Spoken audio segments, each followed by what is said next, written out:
What's up, everybody? Matt Gajewski here, back again with the Odd Shopper channel. And today we're talking some college football bets ahead of Week 8, the Wednesday slate. Before we get started, make sure to hit that thumbs up button, subscribe to the channel, and hit the notification bell so you know when this and all other content goes live.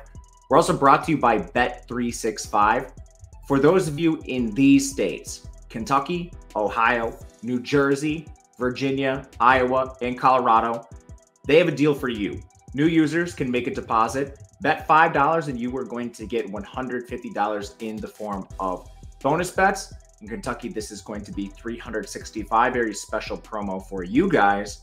You must be 21 or older to play, except in Kentucky, you can be 18. If you or someone you know has a gambling problem, please call or text 1-800-GAMBLER.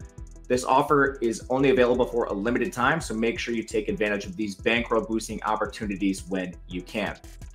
All right. 2-game slate, just like last Wednesday. We've got the real greasy games. We're starting with Florida International taking on Sam Houston State. Florida International currently a 5-point underdog. Sam Houston's the favorite. The total is 41, taking a little money towards the over, but still, we are in pure grease territory. This is a fun game to talk about. I'm going to start with the injuries on both sides. FIU, Ladarian Polk, their safety, has not played recently. And then last week, they saw their other safety, CJ Christian, go down with a concussion.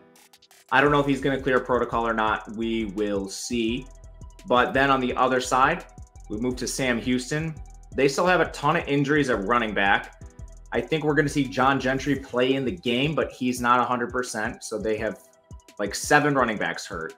Quavez Humphrey, their best receiver, he was hurt before the year. Ify Adeyi, their second best receiver, he's been out for the last couple games. It's allowed Noah Smith to really emerge from this team. But Sam Houston still is yet to pick up their first win, so it's interesting to see them favored by anything, honestly, in a spot like this.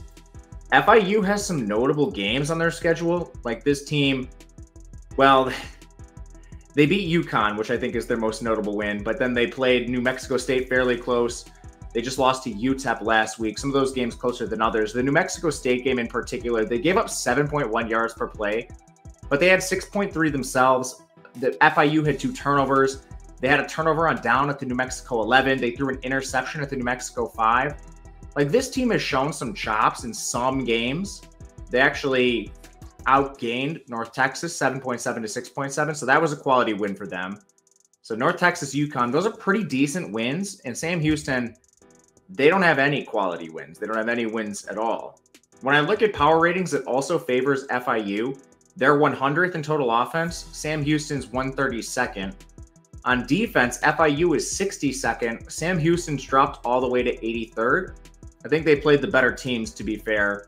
BYU, Air Force, Houston, Liberty, and New Mexico State, and Jacksonville State, honestly. So the schedule is a little more rigorous than what FIU has faced. But then you look at this team and how they're comprised on defense, FIU that is, pretty solid pass rush. They're 26th there.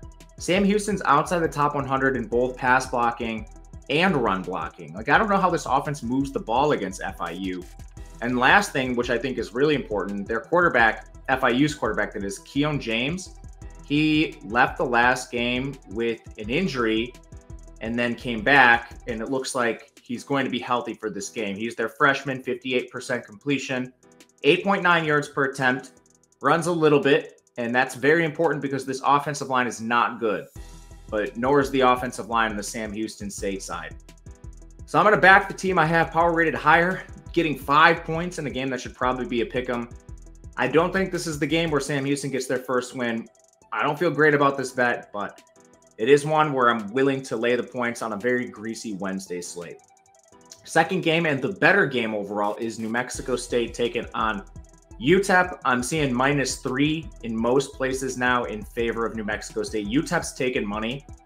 And the total in this game, 48.5, thereabouts, depending on where you look, seeing some 48s on the board too.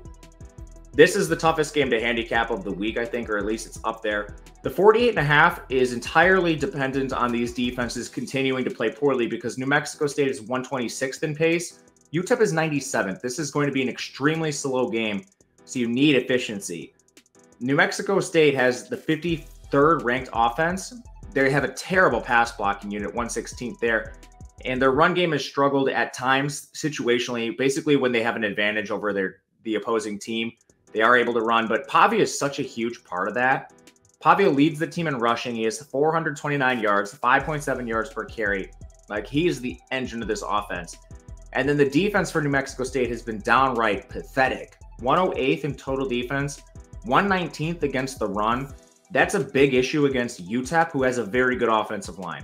We'll get to them in a second, but I want to talk injuries quickly on the New Mexico State side. They are missing a guard. Isaiah Mercelot, he missed their last game. Isaiah Golden left the game, so they could be down as many as 2 offensive linemen here.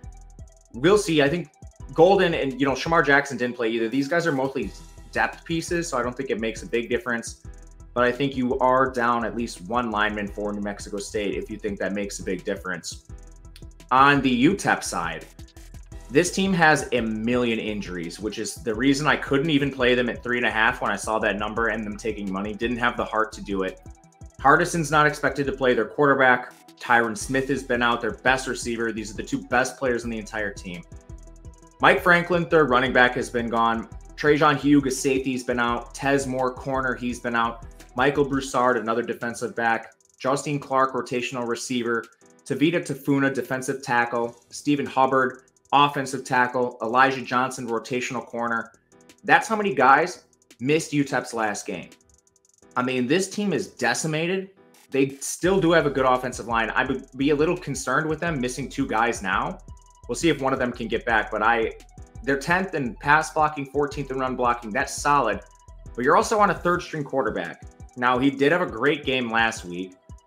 It should be noted that came against Florida International themselves. So, I mean, not exactly the best competition, but he played well, and that's all you can ask for. The run game's also strong here. But on top of all the injuries, on top of playing a 3rd-string quarterback, who now maybe is a little worse with more tape out on him, you also have Dana DeMel as your head coach, who's actively coached them out of games. I think it's very hard to handicap UTEP week in, week out because of that. Not to mention this team doesn't play any defense. 92nd in total defense, 117th against the run. Good luck stopping Pavia with that run defense. And then 94th in coverage. The biggest strength they have is their pass rush. That'll definitely exploit New Mexico State when they drop back to pass. The problem is they almost never do that. This team has a 46% pass rate. It's a run-based team with Pavia and Star Thomas and the 3 running backs they use. If it gets low enough, I'll bet New Mexico State. But right now, I show value on UTEP as the superior team in a lot of key power rating metric categories, but I still can't bet them with a 3rd-string quarterback, all these injuries, and Dana DeMel as their coach. Full pass unless they continue to take money and we find New Mexico State inside a field goal. Then I'd take a look at them.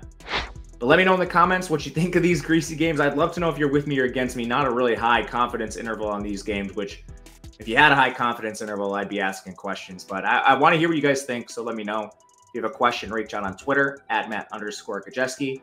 We'll be back every day this week, Thursday, Friday, Saturday, talking bets. And betting news already out, so check that out. Until then, good luck, everyone. We'll see you next time.